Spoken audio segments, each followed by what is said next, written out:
नमस्कार, मी श्वेता अंकले. तरुण भारत न्यूज बुलेटिनमध्ये आपल्या सर्वांचे स्वागत. आता पाहूया ठळक घडामोडी. राज्य सरकारने लागू केलेला द्वेषविरोधी विधेयक तात्काळ रद्द करावा या मागणीसाठी आज बुधवार दिनांक 24 डिसेंबर रोजी बेळगावमध्ये भाजप नेते व कार्यकर्त्यांनी चन्नमा चौकात जोरदार निषेध नोंदवला. यानंतर जिल्हाधिकारी यांच्या माध्यमातून राज्यपालांना निवेदन सादर करण्यात आले. भाजपचे नेते संजय पाटील यांनी पत्रकारांशी बोलताना सांगितले की भाजपच्या मते हा कायदा सरकारविरोधात बोलणाऱ्यांचे तोंड बंद करण्यासाठी एक राजकीय हत्यार आहे. सदर नवा कायदा लोकशाहीसाठी घातक असून जनतेचा आवाज दाबण्याचा प्रयत्न करत आहे. यावेळी अनेक पदाधिकारी आणि भाजप समर्थक मोठ्या संख्येने उपस्थित होते. भारतीय अंतराळ संशोधन संस्था म्हणजेच इस्रो यांनी बुधवारी सकाळी 8:55 त्यांच्या सर्वात शक्तिशाली LVM-3 रॉकेटद्वारे अमेरिकन कंपनी AST स्पेस मोबाईलच्या ब्लू बर्ड ब्लॉक 2 या व्यावसायिक संप्रेषण उपग्रहाचे यशस्वी प्रक्षेपण केले. हे LMV-3 रॉकेटचे 6वे ऑपरेशनल उड्डाण असून हे अभियान न्यू स्पेस इंडिया लिमिटेड आणि AST स्पेस मोबाईल यांच्यातील करारांतर्गत पार पडले. हा उपग्रह लो अर्थ ऑर्बिटमध्ये तैनात केला जाणार असून अवकाशातून थेट सामान्य स्मार्टफोनवर 4G आणि 5G आधारित हायस्पीड इंटरनेट सेवा पुरवणार आहे. सुमारे 6100 ते 6500 किलोग्रॅम वजन आणि 223 चौरस मीटर आकारामुळे ब्लू बर्ड ब्लॉक 2 हा पृथ्वीच्या खालच्या कक्षेत तैनात होणारा जगातील सर्वात मोठा व्यावसायिक संप्रेषण उपग्रह मानला जात आहे. हा उपग्रह दूरस्थ आणि नेटवर्क विहीन भागांमध्ये व्हॉइस कॉल, व्हिडिओ कॉल, मजकूर तसेच डेटा सेवा उपलब्ध करून देणार आहे. हिंडलगा कारागृह शौचालयाच्या भिंतीमध्ये 2 mobile phones, SIM card, charger व USB केबल लपवून ठेवल्याचं तपासणीत आढळून आल्यानं खळबळ उडाली आहे. दोन्ही मोबाईलसह अन्य वस्तू कारागृह प्रशासनाने जप्त केल्या असून या प्रकरणी अज्ञात कैद्यांविरोधात वडगाव प्रशासनाने गुन्हा दाखल करण्यात आला आहे. कारागृह विभागाचे अतिरिक्त पोलीस महासंचालक आलोक कुमार यांनी राज्यातील सर्व कारागृहांची झाडाझडती घेण्याचा सपाटा लावला आहे. गेल्या आठवड्यात राज्यभरातील कारागृहात 67 मोबाईल तर हिंडलगा कारागृहात 4 मोबाईल सापडले होते. तपासणी सुरू झाल्यानंतर काही गांजाची पाकिटे कैद्यांनी भिंतीवरून पलीकडे फेकल्याचा प्रकारही हिंडलगा कारागृहातच घडला होता. यावरून कधी नव्हे ते कारागृह प्रशासन सतर्क बनलं आहे. बेळगाव शहरातील मध्यवर्ती बस स्थानक परिसरात प्रवासादरम्यान एका महिलेकडील सुमारे 7 लाख रुपये किमतीचे सोन्याचे दागिने भामट्यांनी पळवल्याची घटना उघडकीस आली आहे. याबाबत माहिती अशी की फिर्यादी भारती रामनिंग नागनूर वय 35 राहणार हुदली या हुदली येथून बेळगाव मध्यवर्ती बस स्थानकामार्गे KSRTC बसने बैलहोंगल तालुक्यातील आपल्या माहेरी जाण्यासाठी निघाल्या होत्या. प्रवासादरम्यान अज्ञात भामट्यांनी त्यांच्या व्हॅनिटी बॅगमधील सोन्याच्या दागिन्यांवर डल्ला मारला. चोरी अत्यंत कौशल्याने करण्यात आल्याने पीडित महिलेला तात्काळ याची जाणीव झाली नाही. चोरीस गेलेल्या दागिन्यांमध्ये 25 ग्रॅम वजनाचा सोन्याचा हार, 30 ग्रॅम वजनाचे मंगळसूत्र, 12 ग्रॅम वजनाची सोनसाखळी आणि 3 ग्रॅम वजनाची कर्णफुले यांचा समावेश आहे. एकूण 70 ग्रॅम वजनाचे अंदाजे 7 लाख रुपये किमतीचे सोन्याचे दागिने चोरीस गेल्याचं तक्रारीमध्ये नमूद करण्यात आलंय. बसने काही अंतर प्रवास केल्यानंतर नागनूर यांना दागिने चोरीस गेल्याचं लक्षात आलं. त्यानंतर त्यांनी मार्केट पोलीस ठाण्यामध्ये याबद्दल तक्रार दाखल केली. त्यानुसार पोलिसांनी अज्ञात भामट्यांविरोधात गुन्हा दाखल करून पुढील तपास सुरू केला आहे. गुंड शिवप्रकाश उर्फ बिल्कू शिवू खून प्रकरणी KR पुरम मतदारसंघाचे भाजप आमदार भैरती बसवराज यांना मोठा झटका बसला आहे. विशेष लोकप्रतिनिधी न्यायालयाने त्यांचा अटकपूर्व जामीन अर्ज फेटाळून लावल्यानं त्यांच्यावर अटकेचे सावट निर्माण झालं आहे. या प्रकरणात न्यायालयाचे न्यायाधीश संतोष गजानन भट यांनी जामीन फेटाळण्याचा आदेश दिला आहे. सुनावणी दरम्यान आमदार भैरती बसवराज यांच्यातर्फे वकील संदेश चौट यांनी युक्तिवाद केला, तर CIDकडून विशेष सरकारी वकील अशोक नाईक यांनी बाजू मांडली. या खटल्याला सुमारे 5 महिने 10 दिवस झाले असून आतापर्यंत 18 आरोपींविरुद्ध आरोपपत्र दाखल करण्यात आले आहे. हत्येच्या वेळी 7 ते 8 आरोपी अज्ञात होते. मात्र FIRमध्ये भैरती बसवराज यांचा A5 म्हणून उल्लेख करण्यात आला असून पोलिसांनी संशयावरून त्यांचं नाव FIRमध्ये घेतल्याचं स्पष्ट झालंय. या निर्णयामुळे राजकीय वर्तुळात खळबळ उडाली असून भैरती बसवराज यांच्यावर अटक होण्याची शक्यता बळावली आहे. तालुक्यातील कंगराळी बुद्रुक येथे श्री कलमेश्वर महिला हरिपाठ मंडळाच्या उद्घाटनाचा सोहळा मंगळवार दिनांक 23 डिसेंबर रोजी अत्यंत भक्तिभावपूर्ण वातावरणात संपन्न झाला. गुरुवर्य बाळू धाकलू धामणेकर महाराज यांच्या मार्गदर्शनाखाली या कार्यक्रमाचे आयोजन करण्यात आले होते. कार्यक्रमानिमित्त श्री विठ्ठल रुक्मिणी मंदिरापासून श्री कलमेश्वर मंदिरापर्यंत भव्य दिंडी मिरवणूक काढण्यात आली. वारकरी संप्रदायाच्या जयघोषात अभंग भजनांच्या गजरात संपूर्ण गाव भक्तिरसात न्हाऊन निघालं होतं. मुख्य कार्यक्रम सरकारी मराठी शाळेच्या पटांगणात पार पडला. प्रारंभी दिंडीचे उद्घाटन मान्यवरांच्या हस्ते करण्यात आले. कार्यक्रमाच्या अध्यक्षस्थानी रामा तारिहाळकर हे होते. महिला हरिपाठ मंडळाचे उद्घाटन कल्लापा पाटील यांच्या हस्ते करण्यात आले. यावेळी विविध धार्मिक पूजन विधी पार पडले. ध्वजपूजन चंद्रकांत कोंडुस्कर, दीपप्रज्वलन मारुती मन्नोळकर व गोपाळ पाटील, वीणा पूजन दत्ता पाटील, हार्मोनियम पूजन जयराम पाटील, मृदंग पूजन मल्लापा पाटील तर तुळस पूजन जनाताई बसरीकट्टी यांच्या हस्ते करण्यात आले. या भक्ती सोहळ्यास कंगराळी बुद्रुक व परिसरातील महिला, ग्रामस्थ आणि भाविक मोठ्या संख्येने उपस्थित होते. महिला हरिपाठ मंडळाच्या स्थापनेमुळे गावातील धार्मिक व सांस्कृतिक चळवळीला नवे बळ मिळाल्याचे यावेळी अधोरेखित झाले. राज्यातील ग्रामीण भागातील महिलांना उपजीविकेसाठी संधी मिळावी या उद्देशाने राष्ट्रीय ग्रामीण जीवनोदय अभियान अंतर्गत सुरू करण्यात आलेल्या अक्का कॅफे उपक्रमाने यशस्वी वर्षपूर्ती साजरी केली. जिल्हा पंचायत बेळगाव कार्यालयाच्या आवारात सुरू झालेल्या या उपक्रमामुळे महिलांच्या स्वयंसहाय्यता गटांना अर्थपूर्ण रोजगाराची संधी उपलब्ध झाली आहे.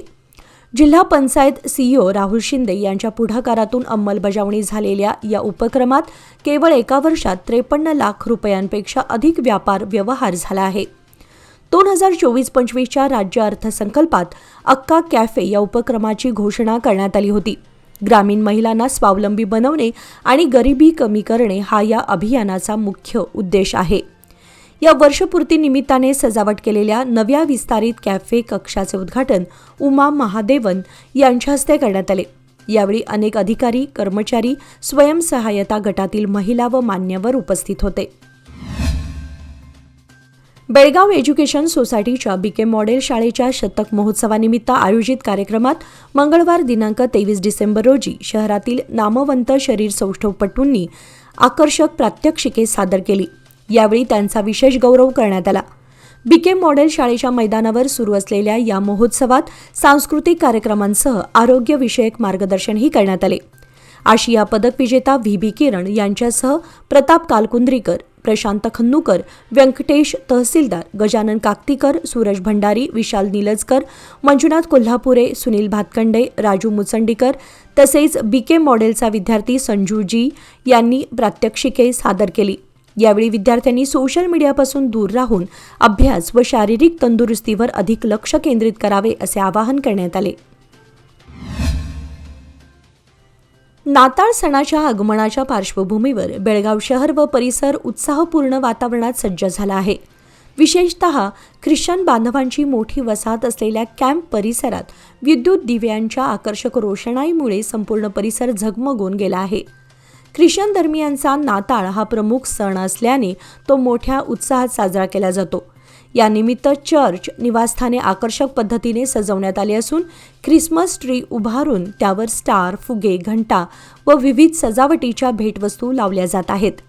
बेळगाव शहरामध्ये ख्रिश्चन बांधवांची संख्या लक्षणीय असल्याने येथील चर्च, इंग्रजी माध्यमांच्या शाळा, महाविद्यालये तसेच प्रमुख रस्त्यांवरही विद्युत रोषणाई करण्यात आली असून शहरात नाताळ सणाचे उत्साही वातावरण निर्माण झाले आहे.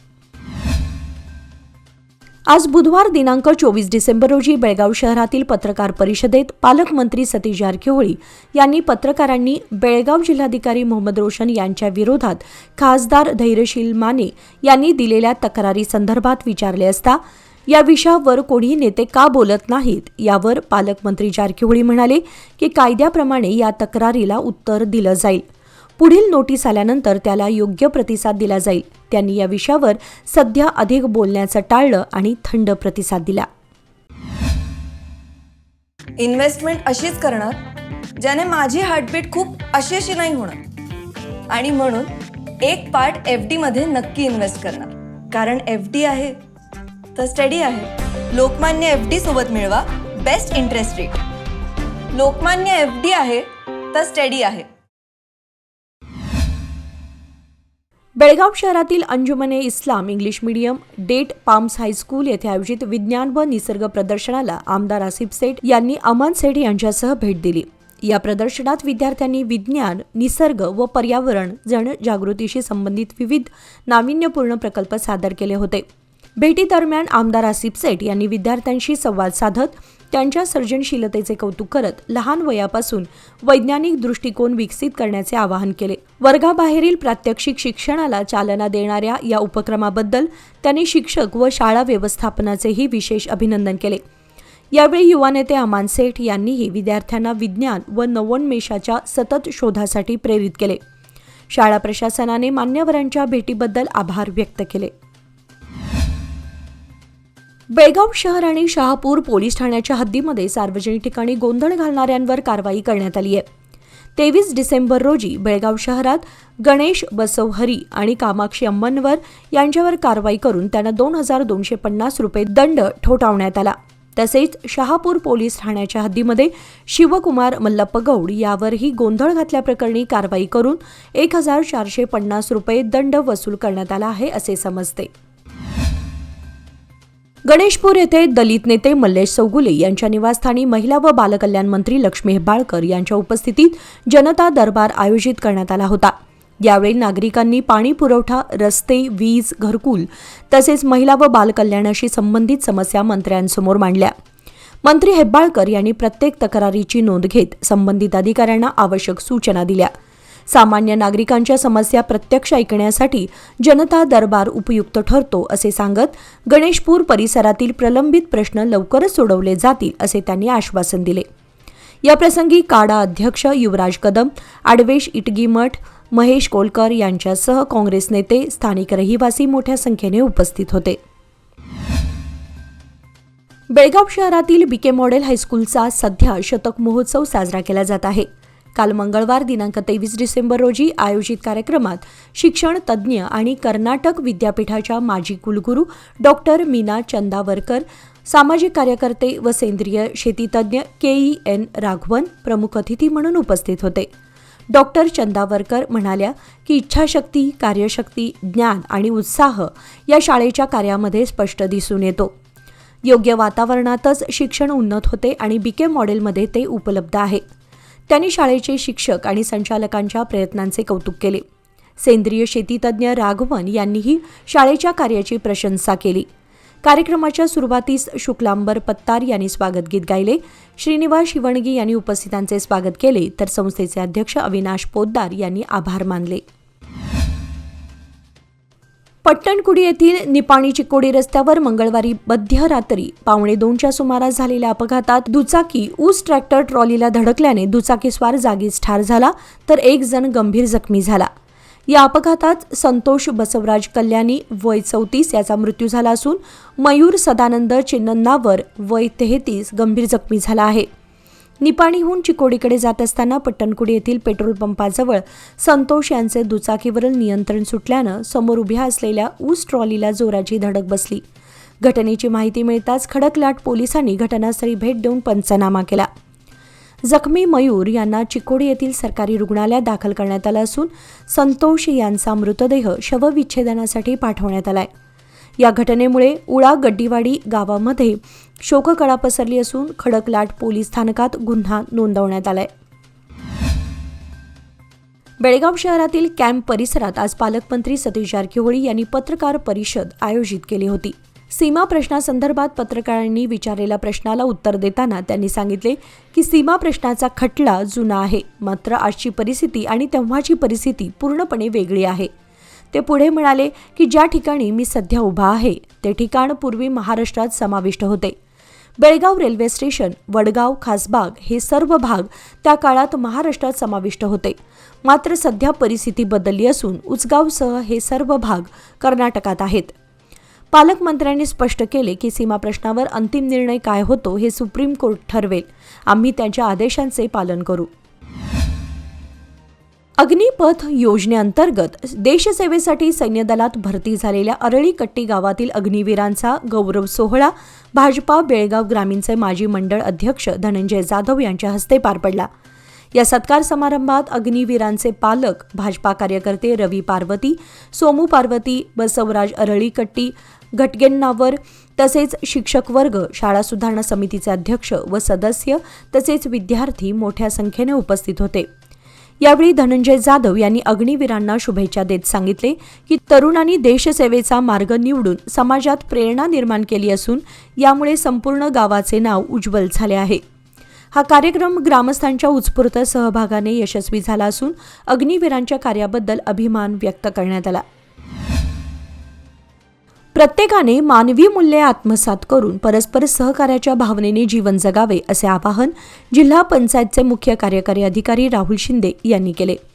बेळगाव कॅम्प परिसरातील मेसॉनिक हॉलमध्ये rotary club of Venugram, rotary club Pune आणि भारत विकास परिषद पुणे यांच्या संयुक्त विद्यमाने आयोजित मोफत कृत्रिम हात-पाय जुळवणी व वितरण कार्यक्रमात ते बोलत होते. यावेळी त्यांनी लाभार्थ्यांना कृत्रिम अवयवांचे वितरण केले. हात व पाय गमावलेल्यांसाठी अशा प्रकारचे उपक्रम अत्यंत आवश्यक आहेत.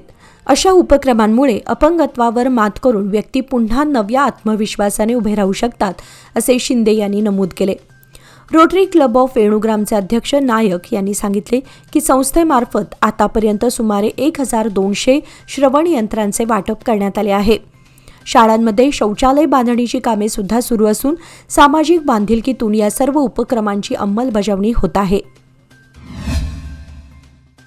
Rotary club of Belgaum north, Shri Sai hospital, Nandadeep Netralaya तसेच डॉक्टर रेखा अक्की त्वचारोग क्लिनिक यांच्या संयुक्त विद्यमाने मोफत मेगा आरोग्य तपासणी शिबिराचे आयोजन वडगाव येथील मंगाई मंदिर प्रांगणात करण्यात आले होते.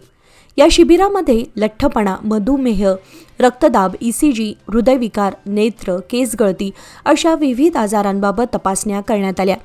सकाळी 9 ते दुपारी 3 वाजेपर्यंत चाललेल्या या शिबिराचा 585 नागरिकांनी लाभ घेतला. यावेळी रोटरी क्लब ऑफ बेळगाव नॉर्थचे अध्यक्ष रोटेरियन विकास गडवी, सचिव रोटेरियन अजित कुमार हळसोडे, कार्यक्रम अध्यक्ष रोटेरियन पांडुरंग धोत्रे, कार्यक्रम सचिव रोटेरियन डॉक्टर रेखा अक्की तसेच इतर रोटेरियन सदस्यांची उपस्थिती होती. युवा नेते उत्तम पाटील आणि अरिहंत उद्योग समूहाचे अध्यक्ष अभिनंदन पाटील यांनी बुधवारी मुंबई येथे माजी केंद्रीय मंत्री व राज्यसभा खासदार शरद पवार यांची भेट घेतली. नवी मुंबईतील पवारांच्या सिल्वर ओक या निवासस्थानी ही बैठक झाली. यावेळी निपाणी तालुक्यातील राजकीय परिस्थितीवर चर्चा करण्यात आली.